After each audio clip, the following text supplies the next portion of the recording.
Queridos, nós estamos, obrigado, meu amor, pensando a respeito do que é ser igreja, e no livro de Romanos, estamos pensando realmente em como somos crentes em Cristo Jesus, para juntos sermos igreja. E hoje eu queria pensar com você em Romanos 8, do versículo 17 em diante, onde Paulo vai nos dizer que ser igreja é viver na esperança da glória. Ser igreja é viver na esperança da glória. E para isso, Paulo vai contrastar a glória e a esperança da glória com o sofrimento.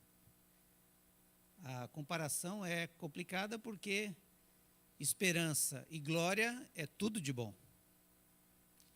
Mas sofrimento é tudo de ruim. Como equalizar isso? Por isso eu quero ler primeiro com você, versículos 17 e 18 desse texto. Mas antes quero avisar também que o grande objetivo desse tempo, onde a gente abre a palavra, medita na palavra, não é para você apenas ouvir e sair daqui. É para você anotar aí algo que chamou a atenção no teu celular, né? Ou no caderno que você trouxe, algo que chamou a atenção, que Deus está falando com você e que faz um consolo ao seu coração, ou um confronto ao seu pecado, ou um fortalecimento da sua fé, para que você vá, durante a semana, compartilhar isso nas nossas células. Você, que não faz parte de uma célula, você está convidado a participar de uma. Depois do curso, você pode procurar a Andréia e a Glorinha, eles vão estar te orientando, de repente, como é que você pode participar, seus horários, e a ideia é que você esteja lá para você compartilhar o que Deus está falando com você. Esse é um jeito poderoso de crescimento, porque ali, mais uma vez, você tira da sua mente só aquilo que você ouviu e você coloca em prática, para alguns irmãos orarem com você naquilo que você tem alguma dificuldade em viver, aquilo que está sendo colocado aqui. Ok? E também, você ao final do culto, escrever ali naquele quadro ali, algo que Deus falou com você nessa mensagem. Ali não é para fazer pedido de oração, tá, queridos? É só para você escrever a respeito da mensagem mesmo, aquilo que chamou a atenção em você. Vamos ler esses 2 versículos para a gente entender o que Paulo está colocando aqui. Se somos filhos, então somos herdeiros, herdeiros de Deus e co-herdeiros com Cristo, se de fato participamos dos seus sofrimentos, para que também participemos da sua glória. Considero que os nossos sofrimentos atuais não podem ser comparados com a glória em que nos será revelada. Com relação ao sofrimento, Paulo não está aqui dizendo qualquer outra coisa, dando método, dando receita de bolo, ele só está afirmando 3 coisas. Primeiro, que nós que participamos do sofrimento de Cristo, vamos participar também na glória com Ele. E que ele afirma que os nossos sofrimentos atuais não podem ter comparação com a glória que nos será revelada. Então, para entender qual é o sofrimento de Cristo, precisamos entender a origem do sofrimento humano para a gente entender a glória que nos será revelada. Por isso eu queria começar pensando nessa expressão de entender os sofrimentos atuais. Não é que você precisa entender o sofrimento, na verdade você já sabe quais são. Se eu perguntar para você quais são os seus sofrimentos, você vai nomear, né? Às vezes vai nomear o marido, às vezes nomear a esposa, sogra, pessoal do lado de lá, do lado de cá, você vai encontrar os seus sofrimentos aí. Mas eu queria entender, junto com você, onde surgem os sofrimentos e a origem disso, para a gente entender esse texto tão complexo, mas tão poderoso, o que Paulo queria dizer a respeito dos sofrimentos e as descrições que ele faz a partir dos versículos em diante. Primeiro, nós precisamos entender que o nosso sofrimento atual, ele é fruto da nossa queda, e é fruto do nosso antepassado Adão. Se você der uma olhada no versículo em Gênesis, capítulo 3, vai descrever isso. A vida se torna um sofrimento a partir da queda. Adão peca e quem peca é a humanidade, isso quer dizer Adão e Eva, nada de ficar colocando a culpa um no outro, né?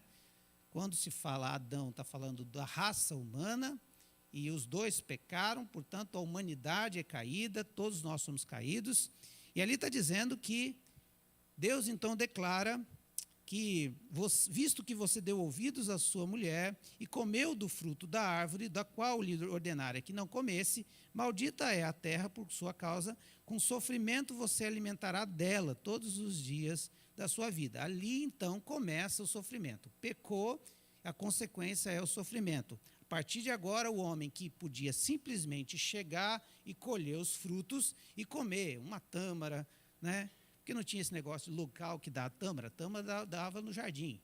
Você só procurava onde está o setor das tâmaras, né? E aí você ia lá e colhia e comia. Não, eu quero comer uva, e eu quero comer a uva sem semente. Tinha já, né? E aí a vida era assim, tranquila, sem você ter que plantar alguma coisa. A bênção era que tudo aquilo estava à disposição do homem, mas a partir de agora o sofrimento é que você vai ter que plantar, vai ter que colher, vai ter que fazer todo o procedimento. A vida se torna um sofrimento. O planeta vai sofrer com a queda do homem. Não foi só o homem que sofre com a sua queda, mas o próprio planeta. Olha o que diz o versículo 18. E ela, a terra, lhe dará espinhos e ervas daninhas, e você terá que alimentar-se das plantas do campo. E aí a gente começa a perceber que não só isso, mas todo o processo que nós estamos vivenciando hoje, das secas, desertos, inundações, mudanças climáticas, tudo isso é consequência do pecado que está lá em Adão.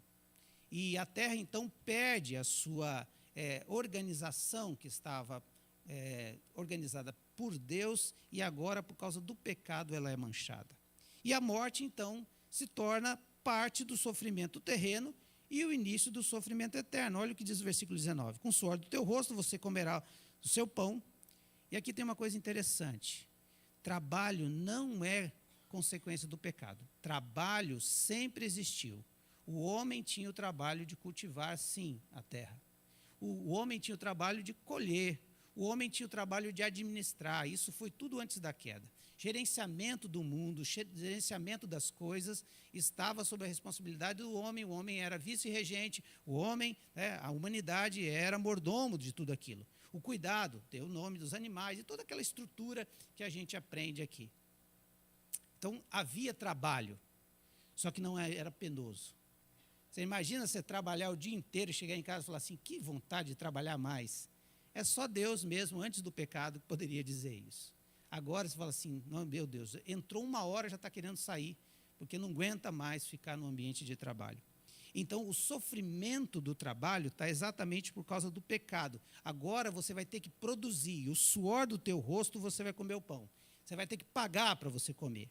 E até que volte à terra, ou seja, visto que você foi tirado, porque você é pó e ao pó voltará. A partir desse momento, então, o homem começa, ele perde aquela possibilidade de ser imortal.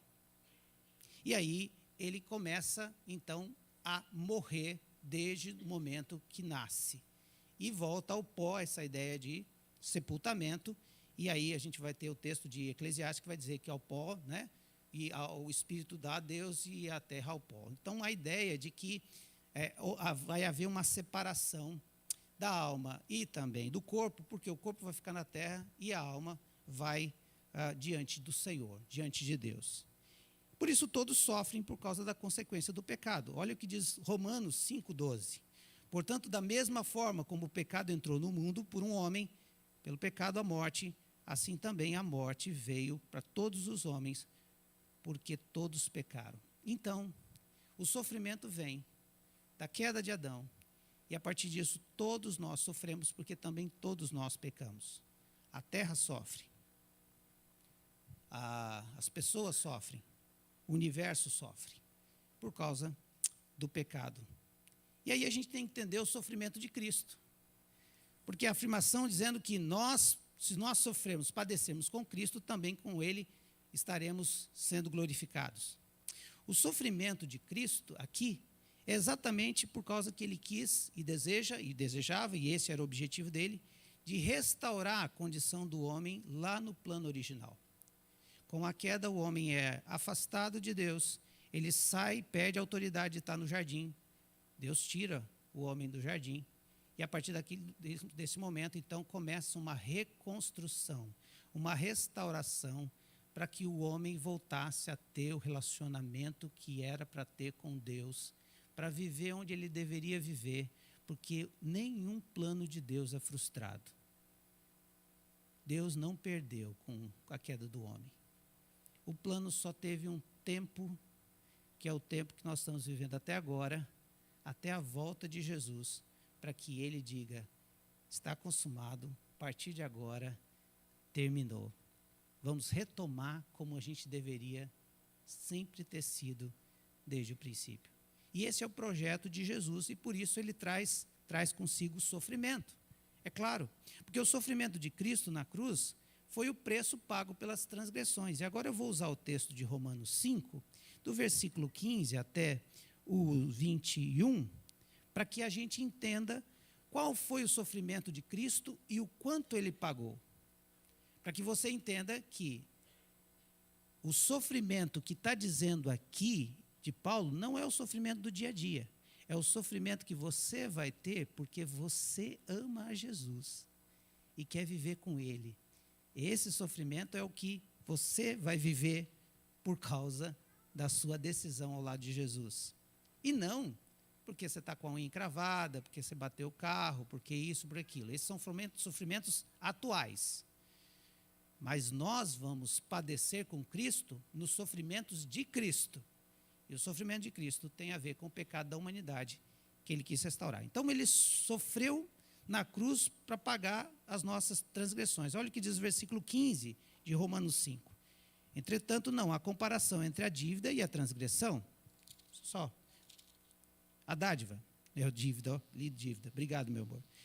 Não há comparação entre a dádiva e a transgressão. Pois muitos morreram por causa da transgressão de um só, e muito mais a graça de Deus, isto é, a dádiva pela graça de um só homem, Jesus Cristo, transbordou para muitos.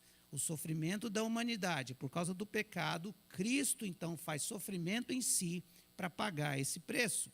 O sofrimento de Cristo na cruz proporciona a gente vida nova.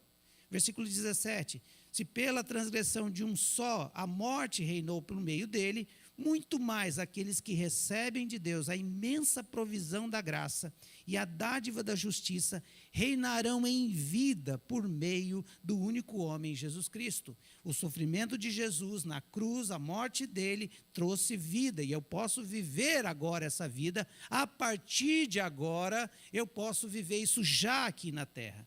Eu já começo a viver essa vida plena que o Senhor quer que eu viva até ser completamente plena na eternidade.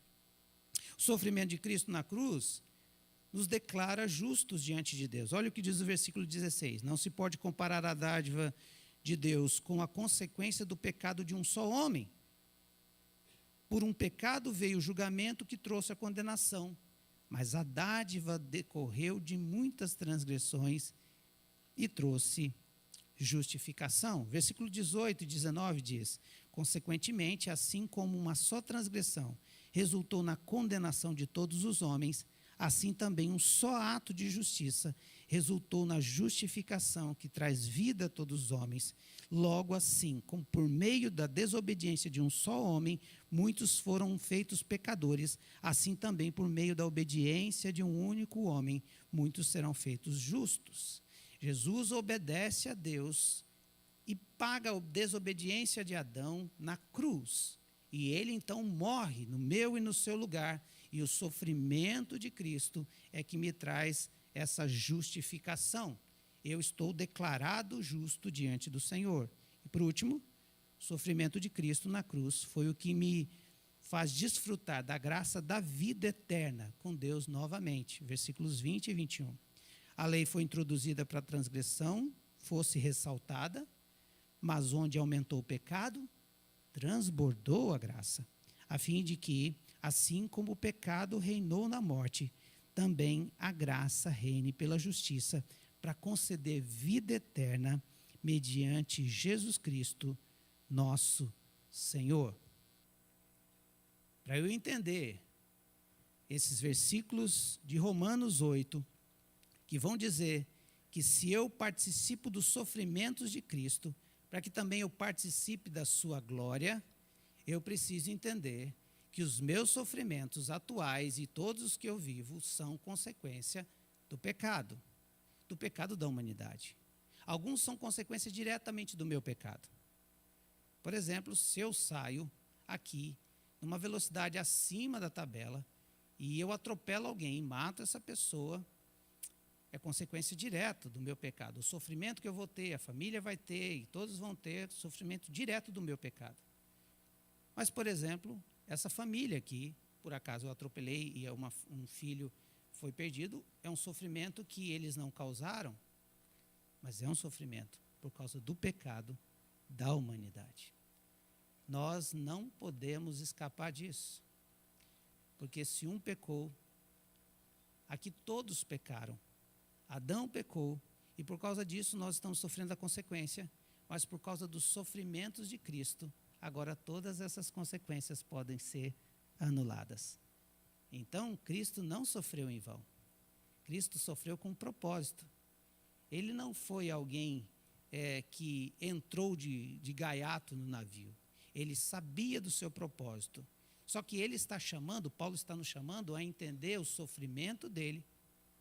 E assim a gente entender que sofrimento nessa vida tem a ver com pecado, mas que há uma esperança na glória de Deus, e é por isso que em Cristo, por causa dos sofrimentos dele, quando a gente participa desse sofrimento, quando a gente começa a se colocar dizendo, Senhor, eu quero ir para a cruz contigo, porque se eu não for contigo para a cruz, eu não estou morto, e se eu não estiver morto, não tem vida do outro lado. Eu quero viver contigo, tanto as coisas, as alegrias, mas eu quero realmente ir contigo para a cruz. Então, participar dos sofrimentos de Cristo é participar da sua morte, é entender que você precisa morrer junto para que você possa viver junto com Ele. Bom, Romanos 6 vai dizer muito bem sobre isso. Mas agora eu queria, então, utilizar esse tempo para a gente entender a glória que nos será revelada. E aí, você percebe que ele começa a falar de gemidos. Ele vai dizer que, para que essa glória seja alcançada, a criação geme. Depois ele vai dizer que nós, a igreja, vai gemer. E ele vai dizer também que o próprio Espírito Santo vai gemer. Então, esses 3 gemidos têm a ver com a esperança da glória. Esses 3 gemidos têm a ver com o nosso sofrimento, que tem a ver com o pecado. Todos esses gemidos têm a ver com esses 3 assuntos. Eles gemem por causa do pecado, gemem porque há um sofrimento e gemem porque há uma expectativa, uma esperança de que isso aconteça. Vamos então olhar o primeiro gemido do texto, que é o gemido da criação. E o envolvimento disso, e a consequência disso, e a implicação disso. O gemido da criação é porque a criação espera com grande expectativa se tornar novamente o local de glória que Deus tinha planejado para a criação. Olha o que o versículo 19 ao 22 vai dizer. A natureza criada aguarda com grande expectativa que os filhos de Deus sejam revelados, pois ela foi submetida à futilidade, não pela sua própria escolha, mas por causa da vontade daquele que a sujeitou, na esperança de que a própria natureza criada seja libertada da escravidão, da decadência em que se encontra, para a gloriosa liberdade dos filhos de Deus. Sabemos que toda a natureza criada geme até agora como em dores de parto. Primeira coisa importante que a gente precisa entender é que aqui há uma grande expectativa. E Paulo então personifica a criação como alguém. E a criação é tudo que foi criado por Deus. Tudo. A terra, os animais, tudo. Paulo está dizendo, olha, essa criação sofreu e está sofrendo muito por causa da queda. E ela sofre porque ela foi submetida a uma futilidade, não pela sua própria escolha. Futilidade, vaidade, sofrimento, tristeza, qualquer coisa. Essa palavra futilidade está dizendo assim, ela perdeu o seu propósito. Foi-lhe tirado o propósito. A terra não era mais para a glória de Deus, mas virou um ambiente onde os homens lutam por ela, extraem o melhor dela e deixam ela em piores condições. A terra não serve mais para a glória de Deus, ela perdeu-se na sua futilidade. E a futilidade imposta pelos homens. E agora, ela não fez isso pela sua própria escolha, ela não se entregou à vaidade, ela não se entregou à futilidade, ela não se entregou à falta de propósito, mas foi causada por causa daquele que a sujeitou. E aqui as interpretações são duas, e eu vou deixar para você escolher, porque não interfere muito. Uns dizem que foi esse que o sujeitou, Paulo estava dizendo do próprio homem, que o homem sujeitou a criação a esse estado de decadência que ela está vivendo. Outros vão dizer que o próprio Deus, então, permitiu que a criação entrasse nesse estado de decadência. Por que isso não interfere? Porque a verdade é que a criação está nessa decadência. Estamos vendo que cada vez mais as coisas estão piorando. Nós estamos percebendo que há uma espiral de coisas acontecendo. A gente está usando frases que a gente não usava antes, do tipo, ok, eu sempre vi epidemias, mas agora eu vi uma pandemia. Ok, eu sempre vi algumas coisas acontecendo, mas agora as coisas estão acontecendo com mais intensidade em tempos menores, em menor tempo. E a gente vai olhando para a criação e vai vendo os gemidos da criação. E aqui os gemidos da criação têm a ver, primeiro, com as dores, mas tem a ver também com uma esperança. Porque a decadência dela, ela está clamando por algo que vai acontecer com os filhos de Deus. Porque ela está submetida a essa decadência por causa do pecado, mas ela também será liberta por causa da libertação dos filhos de Deus. Então, quando Cristo voltar em glória e restaurar todas as coisas, Ele vai restaurar primeiro aqueles que são a sua obra da criação perfeita, que Ele criou, o homem. E aí, restaurando a obra-prima da criação, Ele vai restaurar com Ele também a criação. E por que Ele vai restaurar todas as coisas? Exatamente porque o gemido é de que ela volte a ter utilidade como Deus criou. E é por isso que a palavra de Deus fala a respeito de novos céus e nova terra. Uma doutrina que nós perdemos ou nunca aprendemos. E por isso que nós sempre simplificamos o processo dizendo que todo mundo vai viver no céu o resto da vida. Mas, biblicamente, os céus é hotel de trânsito do crente em Cristo Jesus. Nós estaremos nesse tempo agora. Mamãe morreu já, papai morreu, meu irmão Eudenir, filho, morreu. Eu creio que eles estão no céu. Mas quem está no céu? A alma dos meus pais, a alma do meu irmão estão no céu. E o corpo deles estão aonde? Estão nos cemitérios que foram enterrados. E essa expectativa da criação é quando os filhos de Deus vai se cumprir exatamente tudo que está sendo proposto e que a alma e o corpo se unam para viver eternamente onde? Vamos ler os textos bíblicos, tá? Não fique estressado, não é doutrina de Testemunho de Jeová, é Bíblia. Isaías, bota lá, querida, esse aí, o primeiro texto de Isaías 65, 17, diz assim: pois eu vou criar novos céus e nova terra, coisas do passado não serão lembradas nem virão à mente.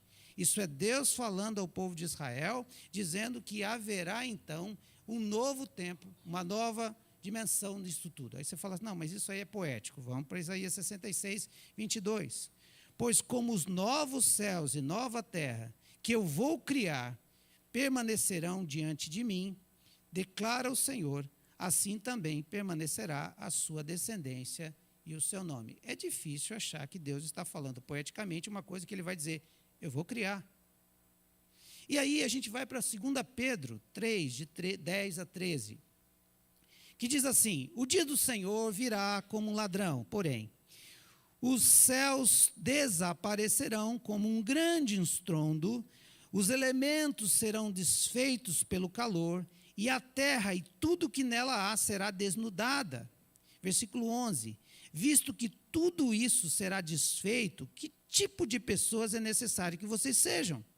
Vivam de maneira santa e piedosa, esperando e apressando a vinda de Deus, da vinda do dia de Deus, quando os céus em fogo se dissolverão e os elementos se derreterão pelo calor.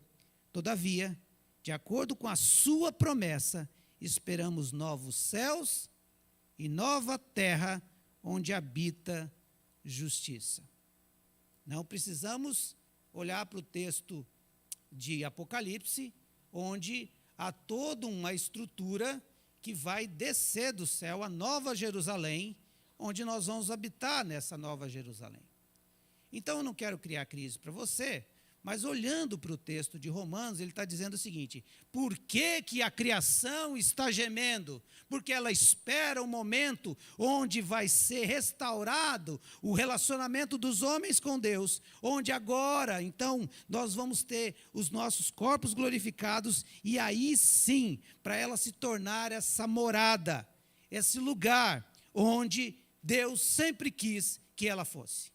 Eu creio plenamente que aquilo que Deus planejou do Éden, Ele vai cumprir na Nova Jerusalém.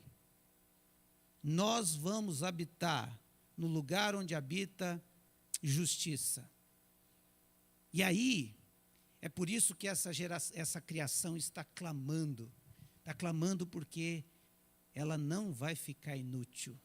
Deus não criou todo esse cosmos. Você já parou para pensar a estrutura que acontece no universo todo para que a Terra exista? Se algum dos planetas desalinharem, a Terra explode, deixa de existir? Há uma perfeição tão grande no cosmos para que simplesmente Deus fale assim, não. Ele vai restaurar todas as coisas e Ele está preparando exatamente novos céus e a nova terra. E o texto bíblico lá de Tessalonicenses vai dizer, e de Pedro também, a palavra não é outra terra, é essa terra restaurada. Agora, o que importa isso para você e para mim? Importa o seguinte, que por causa do sofrimento humano, por causa do pecado humano que faz a gente sofrer, toda a criação está sofrendo.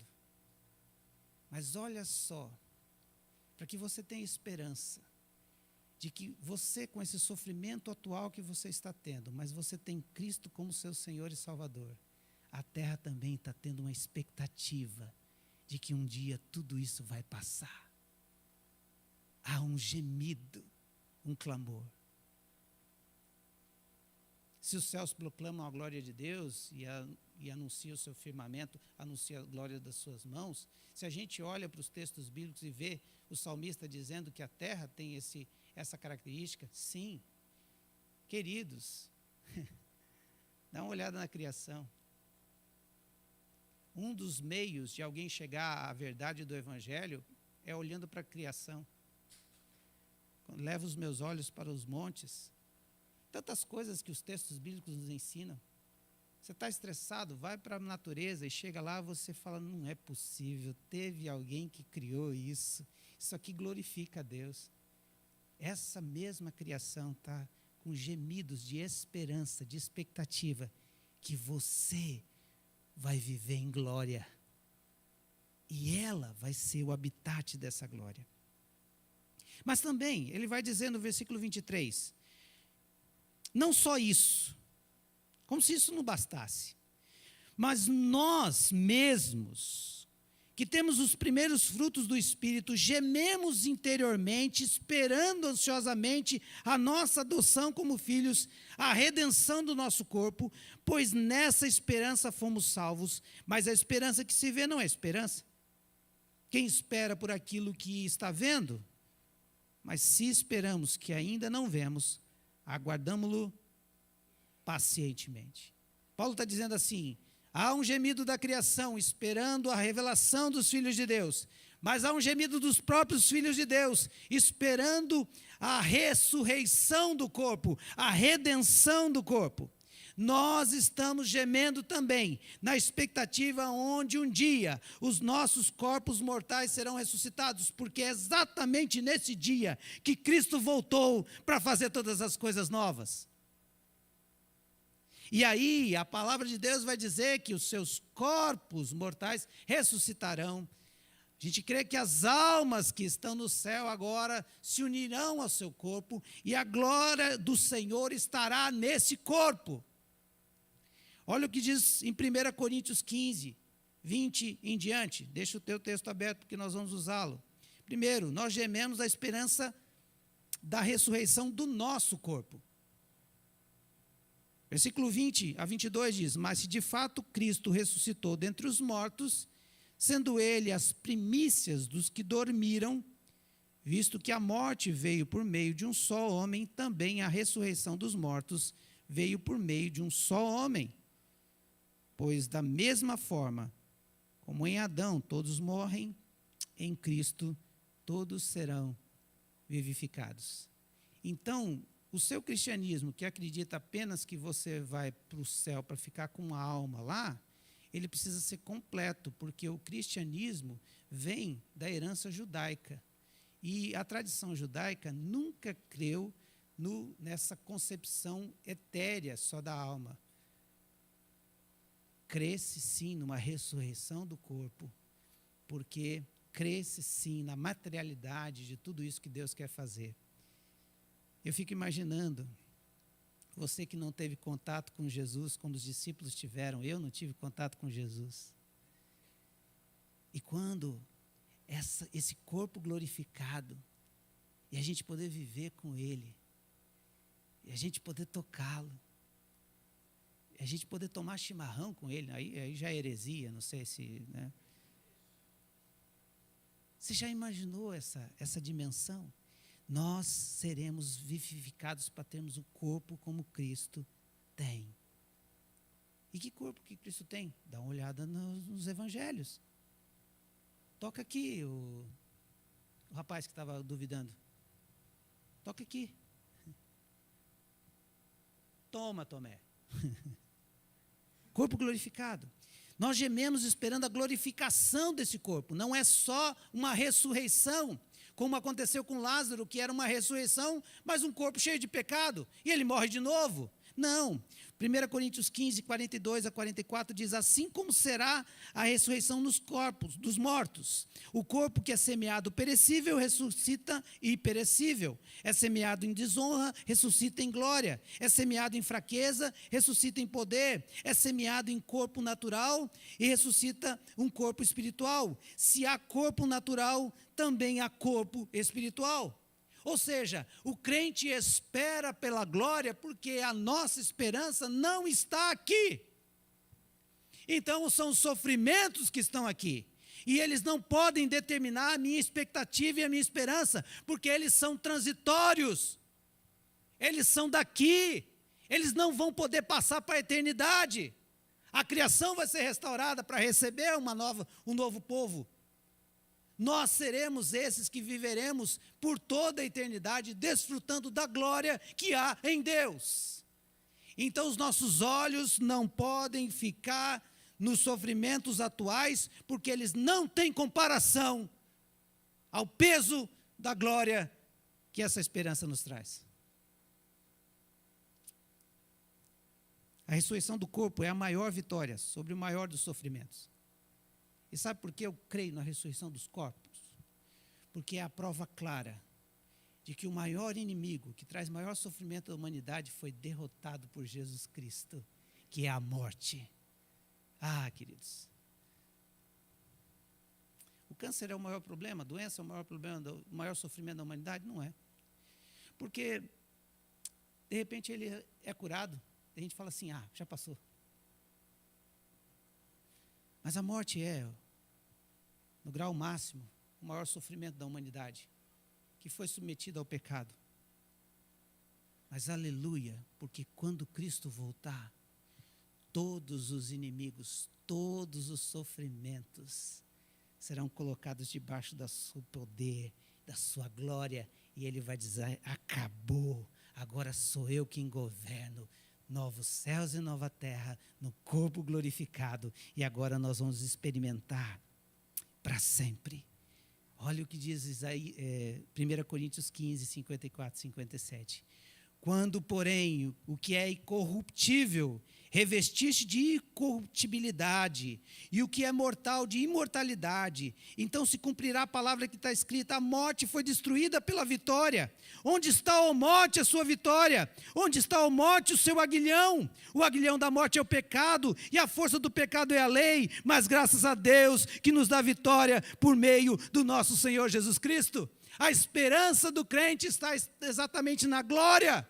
Mesmo que esses sofrimentos sejam pesados e difíceis, mas nós olhamos para frente, nós olhamos para o alto, e a nossa esperança está exatamente porque Cristo vai restaurar todas as coisas. E aí você fala assim, pastor, eu vim aqui, estou angustiado, estou triste, eu ouço as suas palavras, mas eu não consigo sair do sofrimento. Eu estou preso à terra, eu não consigo me desprender para ir para um conceito de eternidade. Eu não consigo experimentar isso. E eu quero dizer para você, é por isso que tem um terceiro gemido, o gemido do Espírito Santo, que ele vai fazer tudo isso virar verdade no seu coração.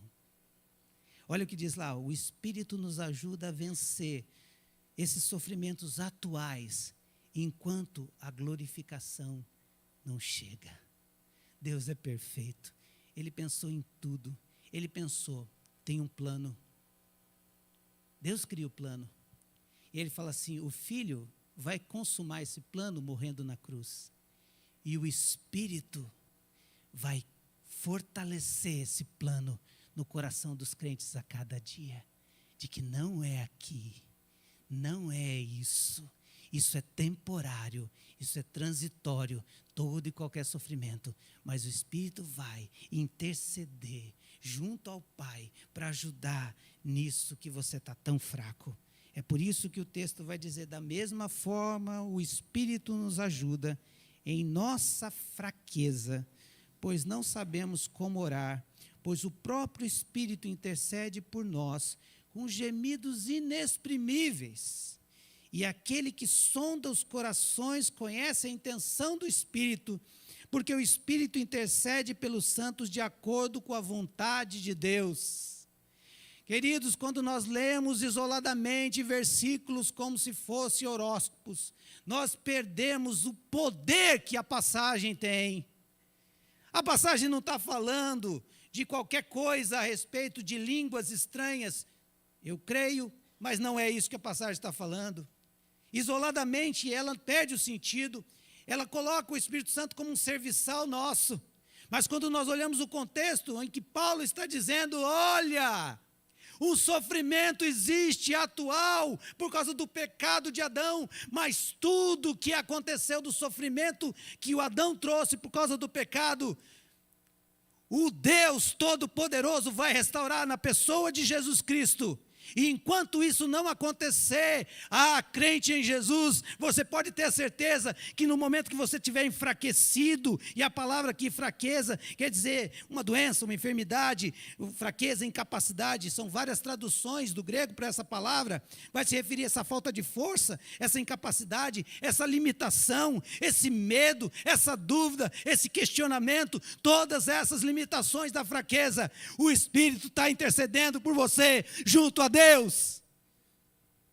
Aleluia, você não está sozinho nessa batalha, porque o objetivo de Deus é te levar para a glória, corpo glorificado, para viver numa nova vida, numa nova terra, num novo céus, E agora, enquanto isso não acontece, você não está abandonado nessa vida. O Espírito intercede por você de maneira tão poderosa, que é como se fosse algo que não dá para falar em língua humana, mas que só o Pai entende. Essa fraqueza nos limita, ao ponto da gente não saber nem como orar, nem o que orar, nem o que falar.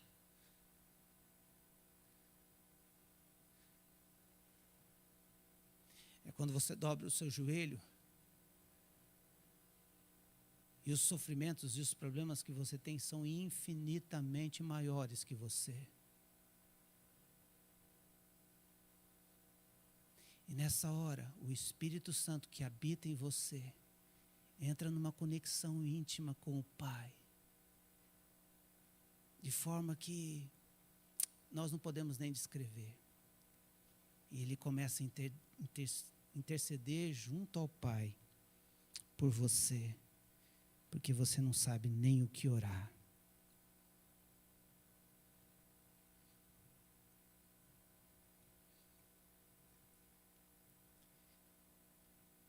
E aí Ele te ajuda nessa fraqueza, te direcionando para que você faça a vontade de Deus, mesmo em meio ao sofrimento. O ministério do Espírito Santo, nesse momento de intercessão, primeiro é de consolo. O consolo daquilo que você não vai ver mudança. De coisa que não vai mudar. E que você pode poder orar 20, 30, 40, 50 anos e não vai acontecer. O Espírito, nessa fraqueza, vai interceder ao Deus que te dê consolo, que te dê paz, mesmo em meio ao sofrimento. Eu vi uma postagem de um conhecido, alguém que eu tinha contato há muito tempo, do Eliezer Magalhães. Ele faz uma postagem da perda de sua filha recém-nascida. Ele diz assim: nossa Zoe partiu. Ao segurá-la nos braços após o seu nascimento, não consegui mais conter o choro que estava reprimido por não preocupar minha esposa. Era como se uma represa tivesse rompido dentro de mim. Contudo, aprendi que nem todas as lágrimas são ruins, pois há lições que só podemos aprender nos vales, nunca nos picos. Somente podemos ser verdadeiramente consolados quando choramos diante da cruz. Quero dizer para você, triunfalista, que acha que você está com Jesus porque Ele vai te dar casa, carro, que pobreza o teu evangelho. Você precisa se converter urgentemente. A riqueza do evangelho é aquele que tem a esperança da glória. E que Deus tem a soberania de todas as coisas. E quando as coisas não saem como eu quero, como eu imagino, como eu penso, eu digo: Deus deu, Deus tirou. Louvado seja o nome do Senhor. E aí o Espírito te consola na fraqueza. Segunda coisa, o Espírito vai chegar ao Pai para te dar confronto e direcionamento naquilo que tem que ser mudado. Sabe, uma fraqueza nossa é que nós não queremos ser mudados naquilo que precisamos ser mudados.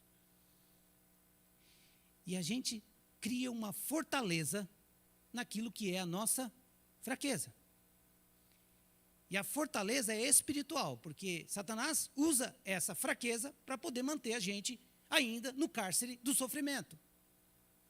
Porque é mais sofrido não mudar do que mudar. Escolha o seu difícil.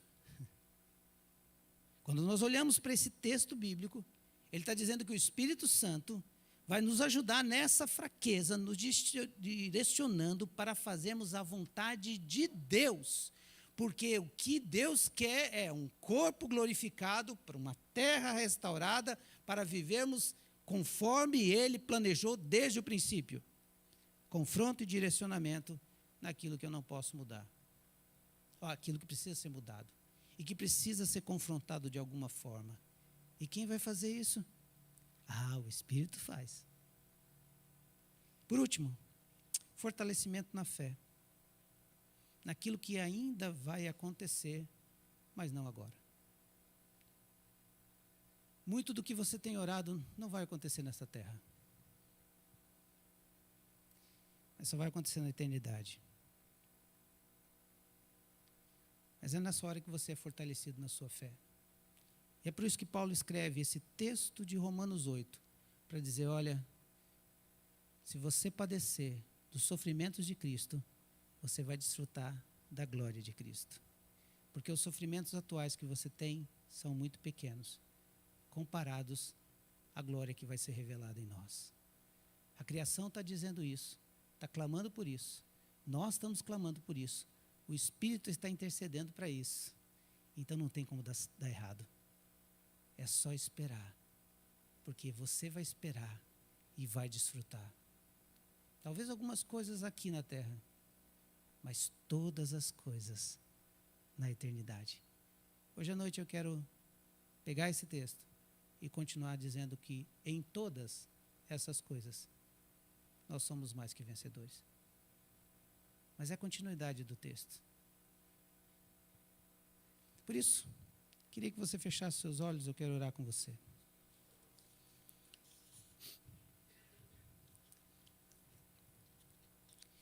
Onde estão os teus olhos? Estão no sofrimento? Aliás, onde estão os teus olhos? Nas coisas desta vida? Tua agenda, teus assuntos, teus papos, teus cafés, tudo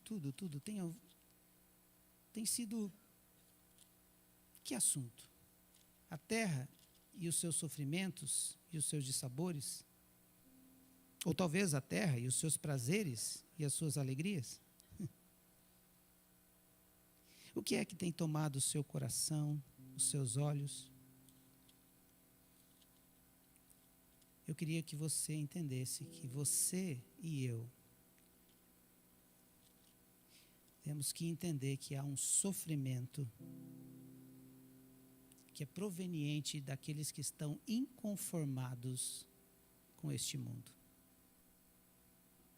e que começam a gemer diante do Senhor para que haja uma redenção desse corpo.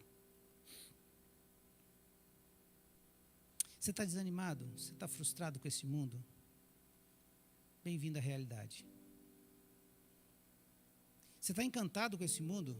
Cuidado, perigosíssimo.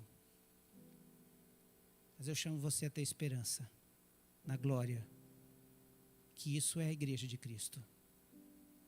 Quando a igreja de Cristo vive na esperança da glória, ela tem ao mesmo tempo o sofrimento, mas ela faz um peso e diz, é muito mais leve, é muito mais preciosa a glória.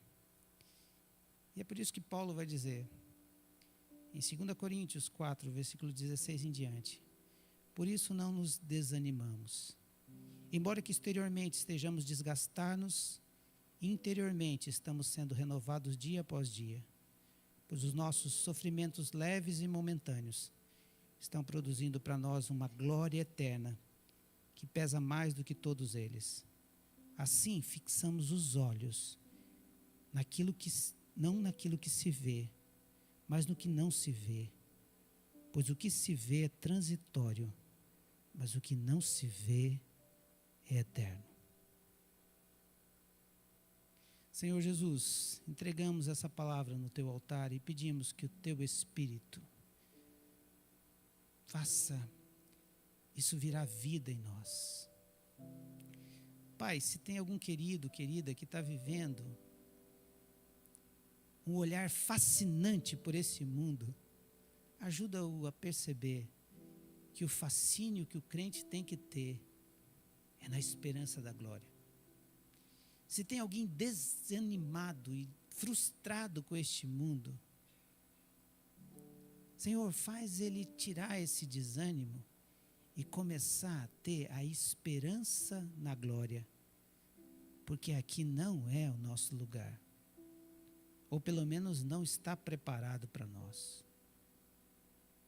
Senhor, Se tem algum crente sincero diante do Senhor, dizendo: Senhor, tira os meus olhos deste mundo e me faz contemplar a eternidade, porque eu estou muito triste. Tem muito sofrimento, é muito peso, é muita dor, Senhor. Senhor, enche agora do teu Espírito esse querido e essa querida. Espírito Santo, geme diante do Senhor, trazendo ao coração dele consolo, trazendo diante dele direcionamento e trazendo fortalecimento na sua fé. Que o nosso olhar esteja fixo no Senhor e na glória, enquanto o Senhor vai renovando o nosso interior, mesmo que o nosso exterior esteja definhando. Senhor Jesus, obrigado porque o Senhor nos ensinou esses 3 gemidos. A criação está gemendo, nós estamos gemendo, o Espírito está gemendo.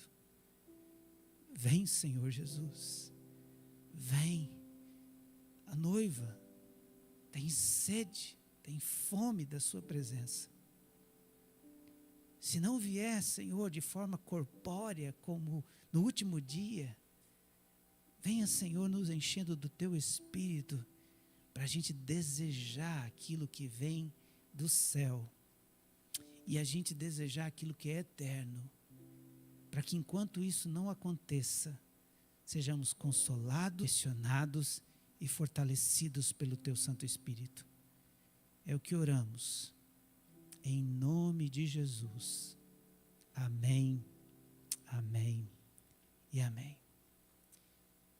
Querido, o que o Espírito consolou, o que o Espírito confrontou e direcionou, e o que o Espírito te fortaleceu. Vamos ficar em pé, dar aquele abraço no seu irmão, um abraço gostoso, de consolação, de alegria no Espírito Santo e da esperança da glória.